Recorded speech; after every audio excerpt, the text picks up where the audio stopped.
All right, guys, welcome back to our Madden 25 Connected Franchise Player Mode Johnny Manziel series. I'm Tuxedo T-Shirt, and I'd like to welcome you to episode number 6 today. As you guys should know, at least I believe I've mentioned this, I will update you guys on the injury report and any transactions that take place at the beginning of every episode. No injuries to report. However, lots of movement on the transactions page, almost a weird amount for the Browns, given that it is week 2 of the regular season. Things started off. Now, Michael Robinson, first of all, this is a connection, or a correction, pardon me, from our last episode. Many people mentioned in episode number 5 that Michael Robinson is, in fact, not the deaf fullback formerly of the Seattle Seahawks. I was completely mistaken. That individual is, in fact, a different person. Michael Robinson is a former Seattle Seahawks fullback. However, that individual is not named Michael Robinson. Is it a completely different person altogether? Aside from that, we have a couple trades going. We have actually a couple interesting trades to report on. Buccaneers sent us a 6th-round pick and a 7th-round pick, as well as this backup tight end named Tim Wright in exchange for our left tackle, Reed Fragel, which is, okay, interesting. The other side of that is we made a trade with the Redskins that saw us acquire 4th and 7th-round picks for backup left end Billy Wynn, okay? And then we made a trade with the Bengals, you know, just one of those weeks where somebody makes 3 trades in the NFL, where we sent Quentin Groves, a guy who was excellent in the preseason, to the Bengals, our division rivals, in exchange for a 6th-round pick and Jermaine Gresham. So in total, to recap, Michael Robinson is the deaf player in the is not the deaf player in the NFL, though he was cut from our team anyways. Derek Coleman is, in fact, the Seattle Seahawks deaf player. My mistake. Thank you guys for that correction.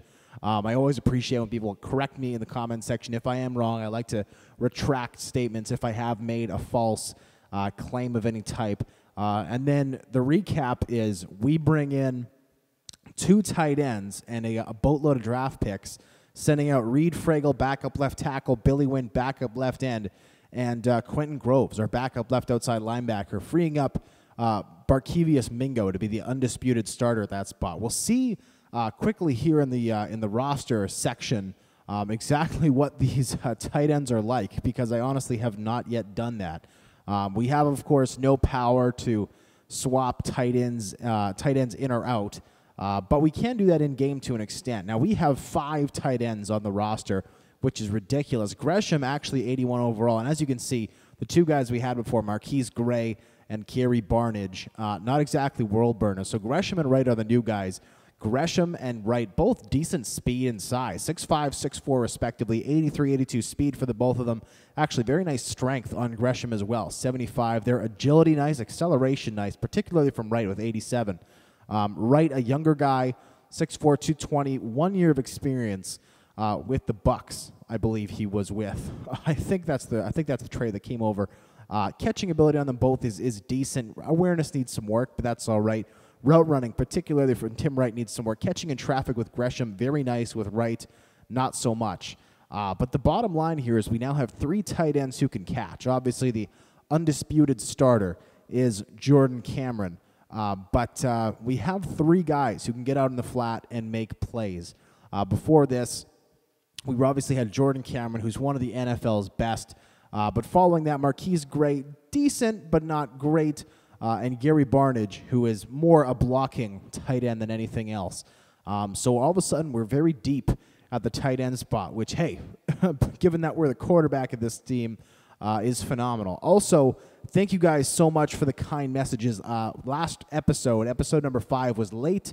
It was not released on Friday. I should have mentioned that in episode number 4. I apologize for not doing that. However, the information was on my social media, and it was found in the eventual upload for episode number 5 in the description. The reason that episode was a day late is because on Friday I graduated from college.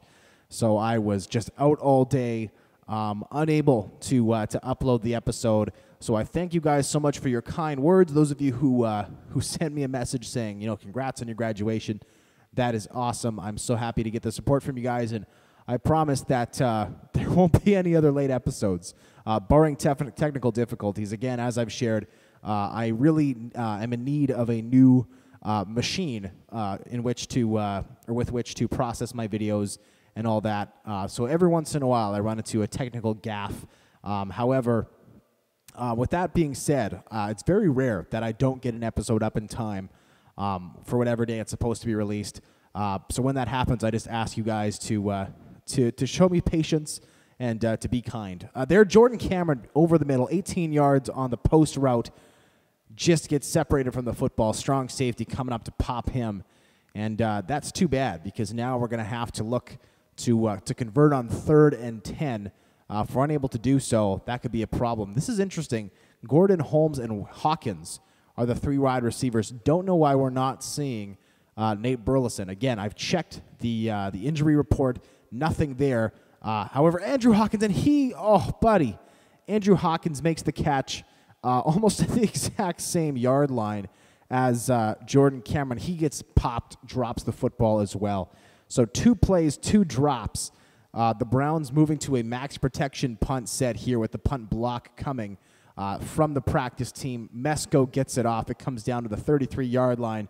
Returner chased down, tackled there at the 48-yard line of the Browns. So excellent field position on the 15-ish yard return.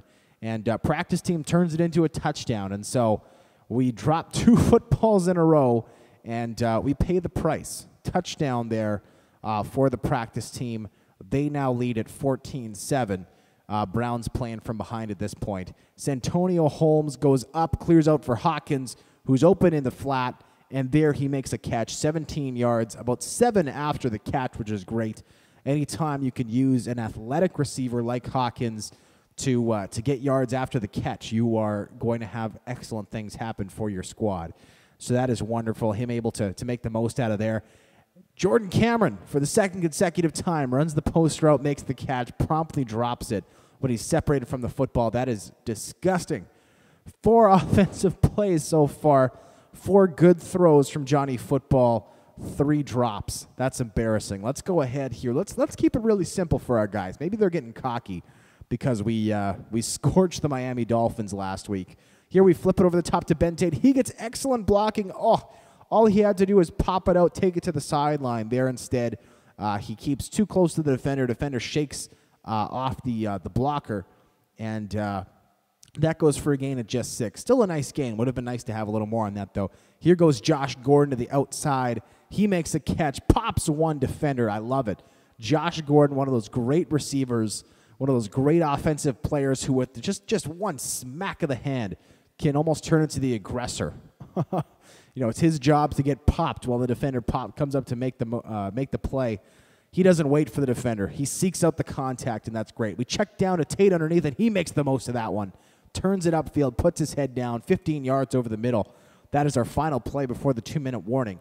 We're driving now, finally getting some consistent play out of our receivers, them showing off their best hands, which is wonderful. At the 31-yard line of the practice team now, we hand it off to Tate, who bounces it inside for some reason. Still a good gain of 6 yards. I thought he could have had a gain of double digits if he bounced it outside, but he keeps it inside.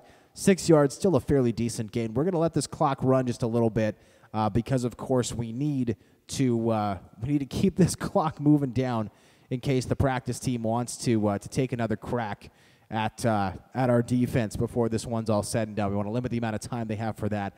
The clock hits 1:30. We'll snap it here.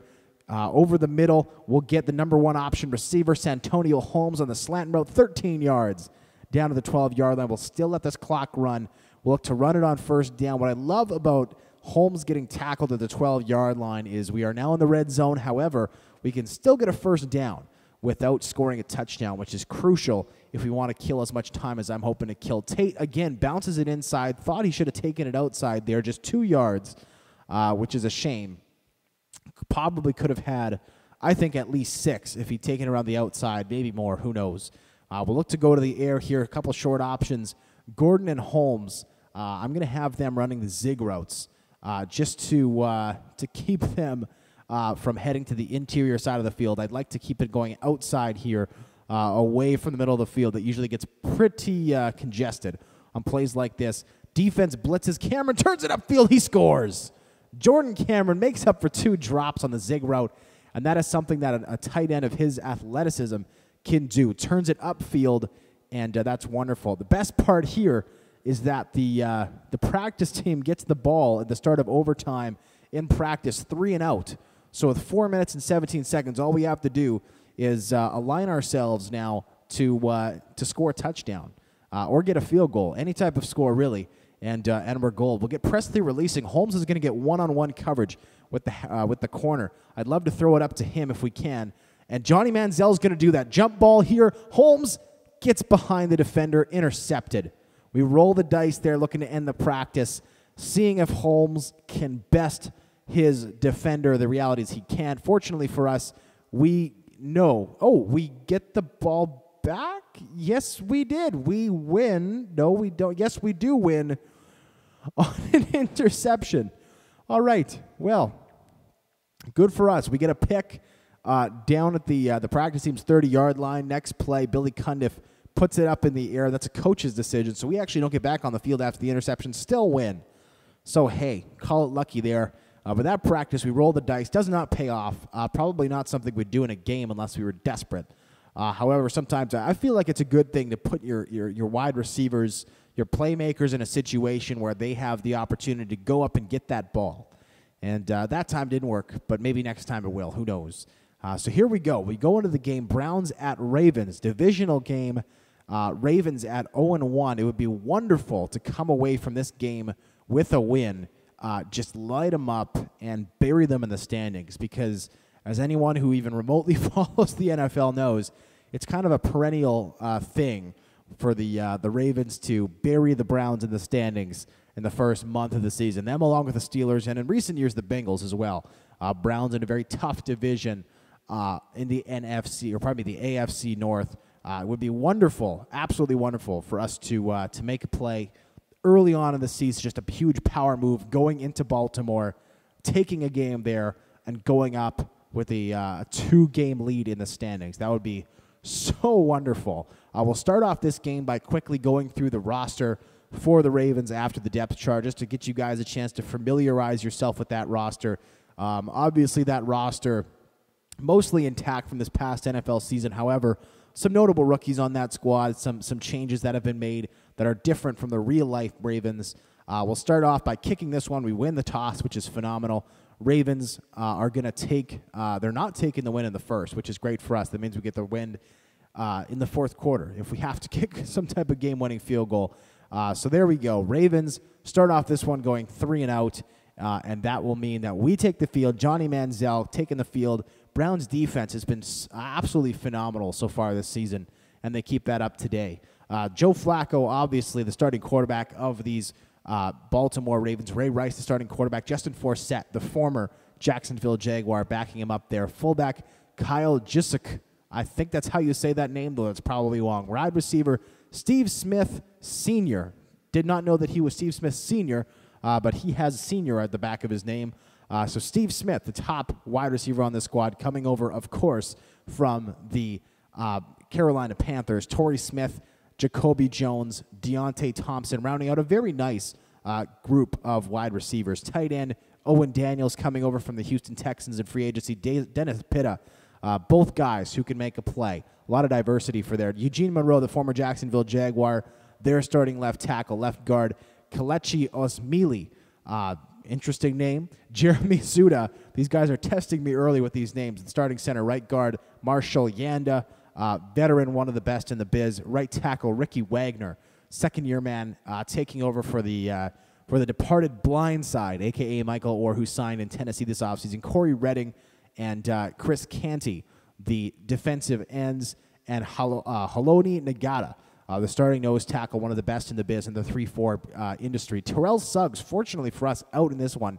Pernell McPhee will take his spot, third-year man. Darrell Smith and C.J. Mosley, the two middle linebackers. Mosley, a rookie player, though it doesn't tell me where he went to school. Wish they did. Right outside linebacker, Elvis Dumerville, obviously the former Denver Bronco outside linebacker. Cornerbacks, Ladarius Webb, the veteran, Jabari Greer, another veteran there, Jimmy Smith, and Chicky Brown, the nickel and dime backs there. Darian Stewart, the starting free safety. Strong safety, Matt Elam. Second-year man, Justin Tucker, the kicker. And punter, Sam Koch. Though I know some people who have that name prefer it to be pronounced Coke, though I'm not 100% sure. Jacoby Jones will be the returner. And that'll be that, folks. That is the Baltimore Ravens team we're looking at. Obviously, we will not see their offense today. However, we will see a lot of their defense. And without further ado, let's get this one started. Actually, hold on. No, let's play this play, then let's get started. I don't want to say that and then make you guys wait another second. Here we go. Manziel's going to roll left, pressure up the middle, sets his feet. Josh Gordon on the zig route makes the most of that. 11.5 yards. Manziel, unlike last week, starts this one off with a completion, which is great. Last week, his first pass of the game was highly questionable. After that, he settled down, threw for more than 230 yards, 1 touchdown, and most importantly, had no interceptions. The one change we have to make at the wide receiver spot is Gordon filling in the 3rd spot. We're going to have Burleson in the 2nd hole, Hawkins in the 4th spot. Nothing against Hawkins, but we want to make sure that he gets playing time there. The other thing that somebody suggested in the comments the other day was they were hoping for us to start Joel Bettino, the rookie, at right guard. However, he is not the best option at either of those spots. Bringing in David Joseph in free agency gives us a solid starter there. Charlie Johnson is definitely a better left guard option than Bettino, the rookie right tackle. And so that'll be that for the start of the season. Betonio, rather, will just keep developing, which is great. Always need guys in the hole who are ready to take the next spot. Not that we necessarily have any control over that as just the starting quarterback. No longer in charge of the roster, which is hard for me sometimes, but I also understand it's different challenge and a lot of fun to experiment with different things. Josh Gordon, how can we not throw him the pass there? He heads upfield, steps out of bounds after a 10-yard gain. 2 straight passes to Josh Gordon, our most dangerous weapon on this offense. How can you not go to him? How can you not go to him when he is just that good, that physical, that big, just able to manhandle people, which is wonderful. Josh Gordon streaking now. The running back moves over to pick up the blitz, and we had a crossing receiver. That looked like to be Ben Tate across. Manziel just not able to get the ball out in time. Blitz there. Fortunately, Manziel doesn't take the sack because the ball was out of his hand. And we're going to go ahead. We're going to go QB sneak on this play. Somebody mentioned in the comments the other day, too. And again, love it when you guys check out my comment section and you guys leave lots of comments for me, suggestions, that type of thing. Don't ever apologize if you're going to say something negative or make a suggestion. Or those people who, corrected me on the Robinson-Coleman thing. Always appreciate getting comments like that. They said, why not go QB sneak? That way you get to control the user player. Something that I really like. And Manziel is going to take it up the gut here. I do worry about the fumble factor sometimes, but Johnny Manziel does have the physical capabilities to, first of all, he's running behind one of the best blockers at the entire center position in Alex Mack. Absolutely wonderful player there. But then also, he does have the physical capabilities to break one every once in a while. If he's given the option to bounce or run outside, could be interesting to see what he does. Here on the counter play, Ben Tate takes it. And again, for about the 1,000th time, I see a lot of room to the left-hand side. He goes right. Impossible, it seems, to find a way for this guy to go exactly where I would go. And I think I'm right about 9 times out of 10. That time he ducked inside. I would have taken it outside. And I think I would have got more yardage on that. Here, wide open, going long over everybody. Josh Gordon on the corner route. That's a first down. Josh Gordon. Would have been nice if we could have led him up the field a little more. Could have had an easy touchdown there, but just totally blown coverage. Zone coverage to the left-hand side of the field. Nobody back deep. Josh Gordon makes the catch at the sideline. His 3rd catch of this drive. Thank goodness we spotted him there. I looked for my first read, looked at the second read, panicked, nobody open. Then wait a minute, there's nobody back there. Josh Gordon. Gorgeous catch there, gorgeous play. That sets us up very nicely. First down to the 15-yard line of the Ravens. Clock running. Play clock down to about 5 seconds. We snap it. Jordan Cameron wide open, and just a terrible throw there from Johnny Football in the pocket. His first poor throw of the day, and that one's going to cost us 7 points. 2nd and 10 upcoming. Cameron is so dangerous on that post route, And this time, he comes open and just missed him. Just missed him. We did try to lead him across the field, but ouch. That one hurts. But who knows? Maybe we'll still be able to advance the ball here. Ben Tate does go outside this time, and he's got some room. What a run there. Excellent carry that time, 12 yards off the right-hand side. That gets us a first down. Brand new set of downs, which is wonderful. And let's go ahead here. We'll go goal line. Let's go play action spot. This is one where I would love to run a bootleg off the play action, see if we can hit Jordan Cameron in the back of the end zone. Let's see how it goes. We do have some nice protection. We'll go underneath, and Barnage, in his first catch of the season, gets into the end zone. Barnage, who was on the Cleveland Browns depth chart, don't think he was one of the 2 guys that came over before this one, though you guys could correct me if I'm wrong. Gresham, actually, let's quickly double-check that as soon as we finish the sim. And we get the ball at the Ravens' 25-yard line. That has to be either an excellent return or just a phenomenal interception, fumble recovery, who knows. Again, a huge treat from the defense there. And so here we see our tight ends. This is going to drive me crazy unless I look it up. Gary Barnage, no, here's the blocking tight end, the one who I said was not much of a pass catcher, who gets in. And he's actually the perfect guy to have in that spot on the goal line as a blocker to seal the edge. But he makes me eat my words on that one. Makes a gorgeous catch because Cameron was very well covered.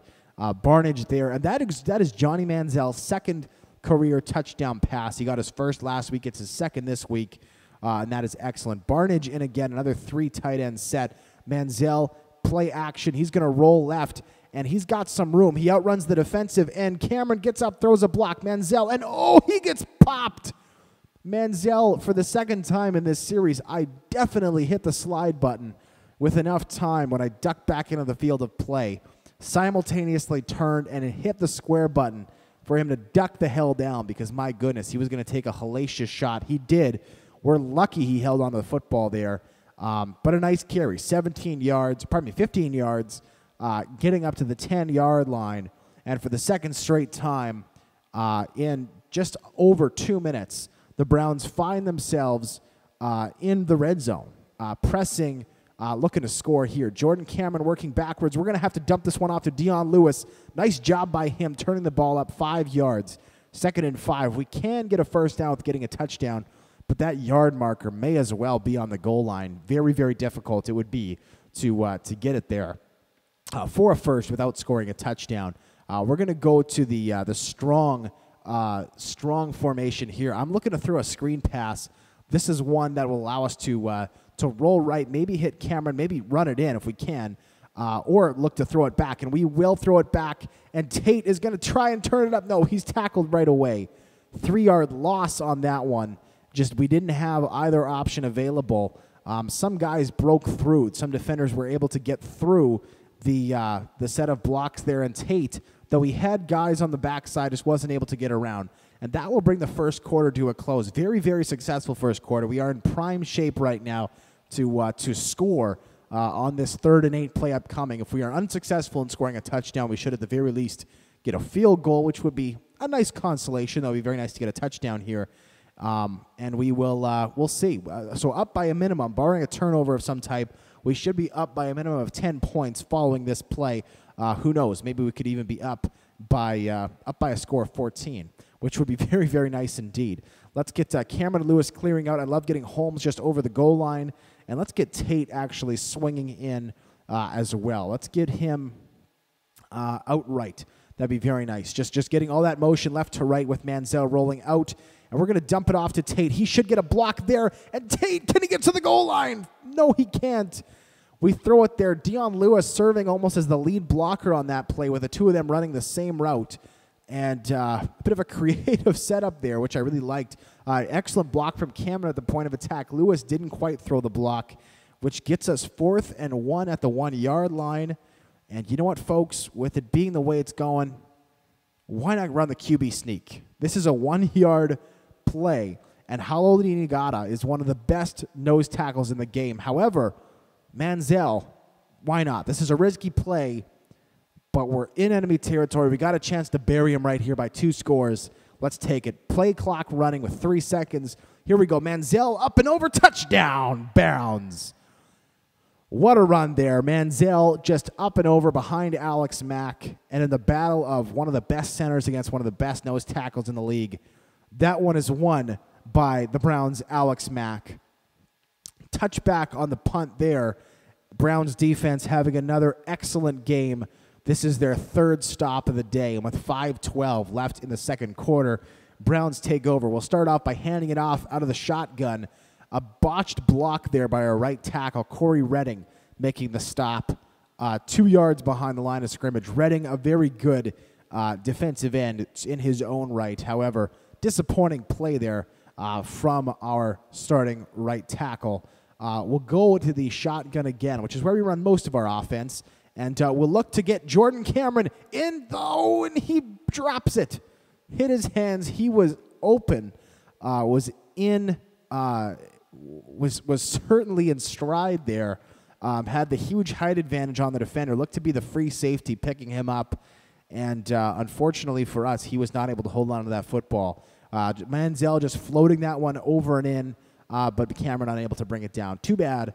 3rd and 12 upcoming.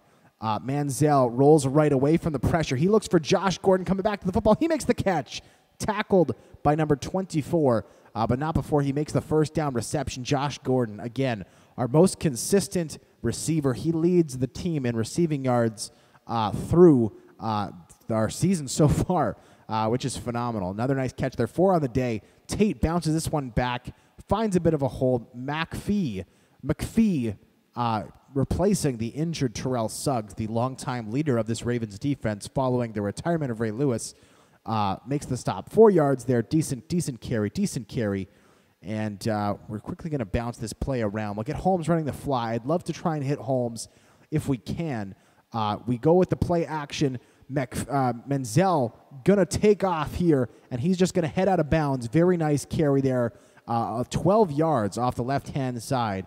He went with the play action, trying to fool Ladarius Webb, who would have been providing the coverage on Santonio Holmes, trying to spring him in one-on-one. However, Webb did not bite on the play, which meant that Manziel was going to take off, which he did, and led to that first down. So it turned out well, all things considered. Showing blitz here on the left-hand side. We're going to have Holmes run the streak again, because if we play this right, we should be able to hit him one of these times. Here comes the blitz. We're going to check down to Gordon. Manziel looked like he might have taken a shot there, and sure enough, he did, getting up off his backside. But that's all right, because we got 9 yards to Josh Gordon, and as some people have mentioned in the comments, we are quite confident that Johnny Manziel cannot actually get hurt in player mode, which is nice. I was worried they would take it to a new level of realism where you'd have to sit out for a few weeks, risk somebody taking your starting spot. Fortunately for us, no such injuries can take place. 2nd and 1, we look to put the ball in the air again, clock running. We go to the play action. We look to undercut the safety, Nate Burleson, and he drops it. Oh, buddy, Nate Burleson. That looked to be the world's easiest catch. 18 yards upfield on the double move. Just undercutting the safety perfectly. Excellent route, but just nothing doing. So we're going to go ahead here. Given that it is 3rd and 1, we're going to run for the 3rd time today the QB sneak, a play that I don't normally use at all. I prefer to hand it off deep to just given the talented backs that I've had in the past. So Manziel will go in. And, oh, that was interesting. So there I wanted to try and run parallel to the offensive line and make a play that way, looking to get outside and break that one for some yardage. Instead of leading me to the right-hand side, Manziel, I guess just because he is the default setting is for him to head up the field as fast as he can. Instead of jerking him to the right-hand side, as you might normally at the start of a run, he actually came totally backwards, which is too bad. Well, we're going to run this one again. Go for it on 4th down. Manziel leaps over. This time he does fumble. We get it back, though. Manziel leaps clear over everybody, gets a shot, fumbles it, but he did get a first down. What a play. Super lucky there. That looked to be maybe David Joseph. I could be wrong on that, to picked up the football. And we're going to have to get that replay because that is going to be a phenomenal thumbnail for us. Johnny Manziel actually leaping over Alex Mack, just getting through everybody, looking like Spider-Man almost in that pose. which is just hilarious. And wow, excellent stuff. Excellent stuff. Johnny Manziel just leaping over everybody. And I'll get a few different angles. Play which one is my favorite. Who knows? Maybe even a shot from the back would be awesome. I don't know. Actually, I prefer the front quite a bit. Anyways, that's wow. That was an interesting moment. Fumble aside, that was an excellent play. And again, as I've said, not a lot of experience for me running the quarterback sneak. I've learned something new today, which is don't try and cut it outside because the game is not like that. You got to head straight up there. Oh, Jordan Cameron just gets absolutely decimated by McPhee, who's having a hell of a game in the place of the injured Terrell Suggs. Just a phenomenal play there. He absolutely pancaked Jordan Cameron. And wow. That's all there is to say about that. McPhee, not somebody you want to mess with or meet in a back alley. And, Jordan Cameron lays out there. Jordan Cameron actually made contact on that out route, or pardon me, on that corner route with Josh Gordon. Instead of coming open, he actually was held up for a moment, tried to make up for it by just laying out, had his hands on it, was unable to make the catch. And so at the 34-yard line of the Ravens at this point, don't want to lose yardage because right now we have a 51-yarder attempt for Billy Cundiff. However, clock stops. We're going to look to pass this one and see if we can get a first down. Holmes working in on the corner, and he, came open, but Webb, wow, you got to give Webb credit. What a play. He just absolutely lays out, not unlike Cameron did on that last play, and just at the last second knocks it away, saving a touchdown. Holmes certainly would have had a touchdown on that one, was behind Webb, and Webb just made the nice play to just recover on that one. Phenomenal stuff by him. Cundiff puts it up, and Cundiff pegs it off the upright and in. Wow. Well, you got to be lucky to be good. You got to be good to be lucky. And there, Billy Cundiff was lucky, and he was good. Nice play there. At the end of the half, Baltimore manages to drive, adds a field goal. But, wow, I could really get used to this. The Baltimore Ravens offense not having a lot of success today. Certainly the Browns defense certainly having their way with them at this point, which is great. Here we pass it off to Jordan Cameron, who gets lit up, but not before he goes for 8 yards. His first catch of the day, holy smokes. Jordan Cameron, who had a rough practice session today, has had a couple of chances. One was obviously not his fault. The would-be touchdown pass where Manziel threw that really terrible throw earlier.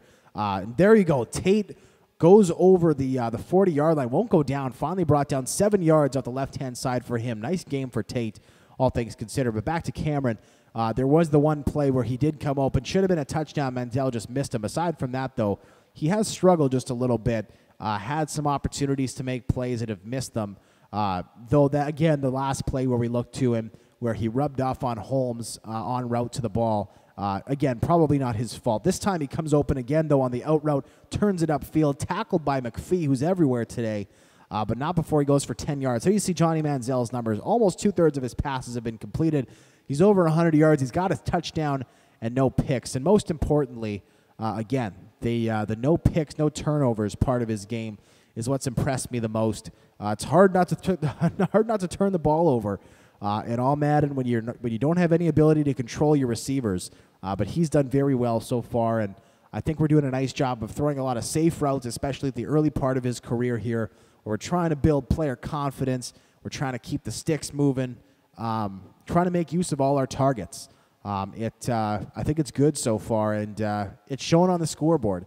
We stomped the Dolphins last week, and so far here, everything's going well. We dump it off to Tate, who goes up the sideline. Just a sneaky little play there, 10 yards. Tate has been excellent out of the backfield today, an area where I've criticized him before, missing catches, missing plays out of the backfield. There, he makes a nice one.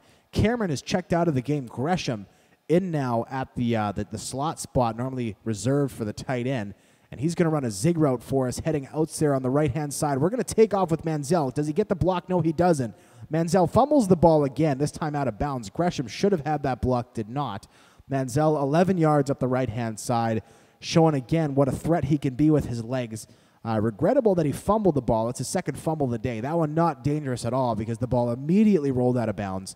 So no concern there about potentially having the Ravens recover, but still would love to see him have a little better control of the ball. That's something we're going to have to look into. Here we're going long to the end zone. Can Holmes hold on to it? No, he can't. Holmes, the double move there, the same route we ran. Play action again at the end of the first half. And unfortunately there, Holmes is able to make the catch, get the ball in his big old mitts, but just drops it on impact. And that's too bad. Would love to see our guys able to make a bit more of an effort to hold on to the football. Defense pinning their ears back. Manziel beats them, gets it to Gordon, who goes up the sideline. Solid gain there, 17 yards. Gordon at 89 yards off 6 receptions on the day. Phenomenal numbers for him. He's been Manziel's favorite target, and that is excellent. If you ask me, Josh Gordon in the slot, so dangerous. Burleson going to be heading outside here, does not come open, but Manziel almost gets it off. That's regrettable. Gresham had the inside double move heading to the back corner, held up, and it might actually be a blessing that ball didn't get off. I did not know that Gresham was going to hold up. Wish he hadn't, actually. That ball could have easily been intercepted. So the fact that Manziel takes a shot there, maybe not the worst thing in the world. We'll get Hawkins running to the goal line and stopping Burleson, get ahead to the corner route. We'll give it to Hawkins in there, and that's almost intercepted. Hawkins does not come to the ball at all. Smith, the linebacker, moving up. Hope to see Hawkins set up just a little bit earlier than he did, and he was right behind the coverage. Second straight play. Lucky that one was not intercepted. The first one obviously didn't get off. That one did. Still very fortunate there that one was not intercepted. And you know what? 3rd and goal. Some people are probably going to be pissed at me for calling this, but as far as I'm concerned, with the game going the way it is, we just need to ensure that we have more than a 2-score lead. And so we're gonna run the pitch on this play. See if Tate has a chance. No, he doesn't. He gets eaten up in the backfield for a loss on 3rd down. However, with the yardage being what it is, whether it being relatively late in the game, I think it's in our best interest to just take the safe route, take the easy route there, and we do it. No harm done. Easy field goal there, 30-yarder for Billy Cundiff, and Browns go up 20-3 in this one. If there's a time and a place in football where you're going to take a few risks, I think that time and place should be early on in the game or when you desperately need it late in the game. There's no reason to take risks mid-3rd quarter, so especially when you're on the road in a division rival stadium. And so we don't take the risk there, and it pays off because our defense has been playing so phenomenally. You just take the points whenever you can get them and watch the opposing offense struggle. There we hit Tate again. 4 receptions for him today, which is wonderfully encouraging. Tate, I've been worried about him out of the backfield because he was not strong in that regard in the preseason. Here we look to go to Cameron, and that one is picked off.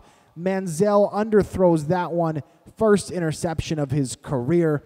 Smith with that pick, and that is too bad. Cameron, as you can see, we just rifled that one in a little too much. Not enough arc on the ball at all. That is probably my fault. Should not have pressed for that one, and we get burned. Ouch.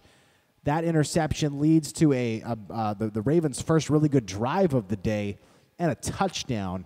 Following the touchback here, 6 minutes left, we're going to have to – clock should not be running. I don't think it should be, but we're going to let it run.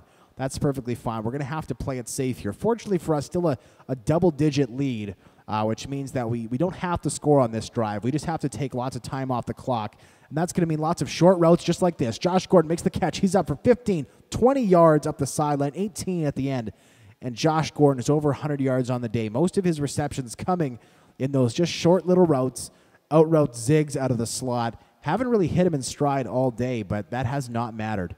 Over 100 yards. I don't care how you're going to get 100 yards, quite frankly, if you're going to do it. If you're doing it, then you're contributing greatly on offense, and that is phenomenal.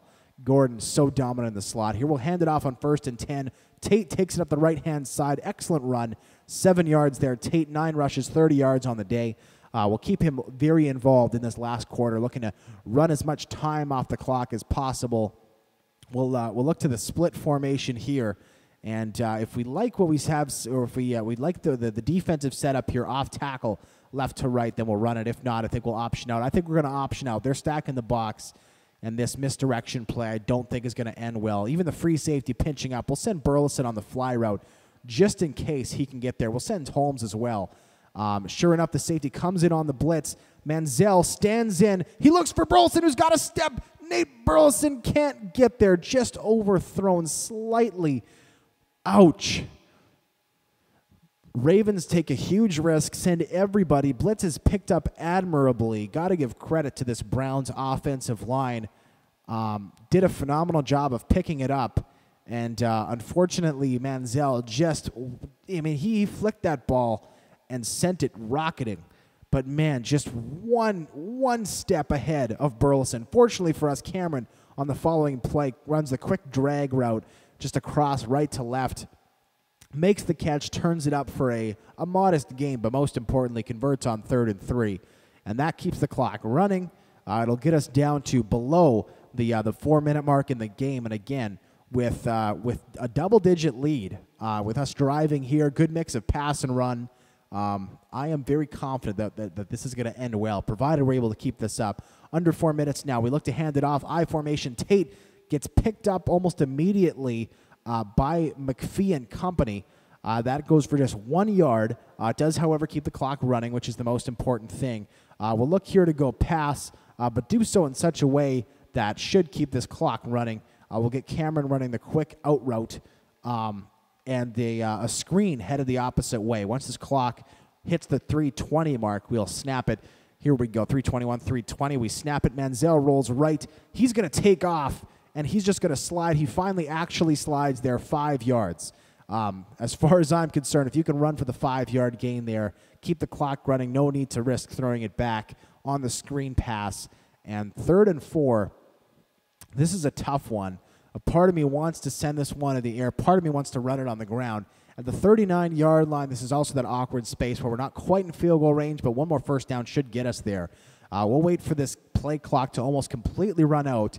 I do like the setup here. If we can get and I snapped the ball accidentally. Tate heads around the left side. He almost gets the first down, does not quite get it. 36-yard line. That's a 53-yard field goal for Billy Cundiff. We're going to wait and have this clock hit the 2-minute mark, at which point we'll make this decision. Let's hit go for it just so that the clock goes down a little bit. We will not snap the ball here.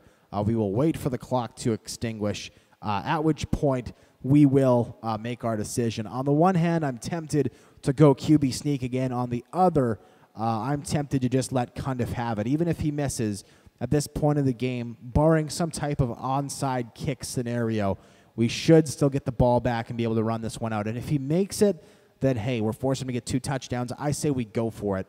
Go for the field goal. Not go for it, go for the field goal. We'll see if Cundiff has the leg, and if he doesn't, then we know to make the decision differently next time. Cundiff puts it up, and, man, he smacks that one down the middle. Gorgeous kick. Cundiff 2 for 2 today from beyond 50. That is special. And for someone who I relentlessly make fun of, he has had a nice game today. Very nice. 3 for 3 total, 2 of 2 from beyond 50. And our defense does what our defense does best, gets the ball right back on what had to be either a turnover or a turnover on downs, with us getting the ball at the 23-yard line of the Ravens. And you know what? We're going to audible out of this. We'll go fullback belly, get Presley a carry. He goes around the left-hand side, and he's got room. Gets a good lead block by Tate. The Ravens going to call their timeouts here. If we can get a first down, this game's done. If we don't, we'll kick the field goal and be done with that, extending our lead to 3 scores, 2 if you get 2 converted 2-point converted touchdowns, but that's probably not going to happen, and it won't matter because Tate gets 3 yards there. We get another crack, and if anything, if the next play goes anything like our plays have gone today, we should have no problem getting the first down. This offensive line doing a very nice job for us. We'll go just the exact same thing. Left side, I formation, Presley. And we're going to run out the left side because this way we get to run to Joe Thomas's side. You can't find a better offensive lineman anywhere in the world than Joe Thomas, so you may as well run behind him. Tate gets the handoff, and he bounces it outside, makes one man hurt, gets the first down. And this game is over, folks. Brown's going to take it by a final score of 23-10. We're going to kneel it twice. We will, I think, kick the field goal at the end of the game just because this is a divisional game and the point differential could potentially matter. But Manziel just going to take the knee here. We'll send the field goal team on with just about 5 seconds left in the game so they can kick that one and end it. But really, now at this point, we just have to kneel this one out. I may as well finish off the video just by saying thank you guys so much for joining me. The second week of this series, I'm very happy so far with the ratings for this series. Though the more the merrier. So if you guys are digging my content, thank you so much for enjoying it, for checking in. I always love getting the views, getting to chat, comment, have a dialogue with people who enjoy this series. And if you feel so inclined, feel free to share my videos. Feel free to let your friends know about them. If you have friends of yours who are huge Madden fans, who love playing, who watch Let's Plays, or even just one of the two. If you think somebody's not into Madden but they love Let's Plays, let them know about this series. Say, hey, no pressure, but if you like Let's Plays, maybe check out this dude's channel. He's got some good stuff, and he's worth checking out. I wholeheartedly appreciate that, especially for you guys who've been checking out the series for so long. Here, Billy kind of puts it in the air with time on the clock. That's a little weird, but we go up 26-10, 14 seconds left. We'll just have to hit sim until player turn, and that should finish it off. And that is the game, folks. Thank you so much for joining me. Also, please follow me on social media. I know it's lame when people say that, but my Twitter account is, the link is in the description of every video on my entire channel. I've really been making a big effort recently to put content on there other than just notifications for when videos come up. I know a lot of people don't like those, so I'm turning them off on my channel, looking to engage with you guys. I would respond to every tweet. I've always done it. I've responded to every tweet I've gotten on there. So if you want to send me a word, but you don't want to, make the time to, or take the time to write a YouTube comment, or you want to do it more personally on Twitter, whatever, feel free to do that. Check it out if you're into Twitter, and if you're not, then hey, that's fine. Let's take a look at the final stats here. Johnny Manziel, 16 of 27, 163, 1 touchdown, 1 pick. Not his best game.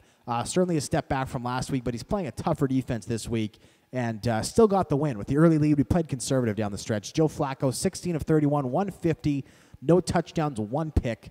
Browns defense flexing its muscles today. Running the ball, Ben Tate, the game's leading rusher, 13 carries, 45 yards. Ray Rice, 11 for 40, 1 touchdown. And pardon me, Johnny Manziel, actually the game's leading rusher, 10 carries, 49 yards, and a touchdown for him. An excellent game on the ground, which is, again, a huge part of Manziel's game. Josh Gordon, the game's leading receiver, 7 catches, 107 yards. Steve Smith leading the way for the Ravens, 82 yards off 6 catches. Defensively, Robertson led the game at the middle linebacker spot for the Browns. Elam and Dansby following them for the Ravens and Browns respectively. Dansby, I guess our second middle linebacker. Elam, the strong safety of the Ravens. Kicking the ball. Actually, let's go back one step. We should check out the sacks for this one. None. And the picks, Dansby for the Browns, Smith. So both middle linebackers getting in there for picks today. Kicking-wise, Billy Condiff, excellent game. 4 for 4, including that last one there. Justin Tucker, 1 for 1. Sam Koch had 3 punts today. None for the Browns, which is phenomenal. Kick returns, boom. Punt returns, boom. And that is that, folks. Thank you so much for joining me. Episode 6 on Monday. We'll see you tomorrow for episode number 7.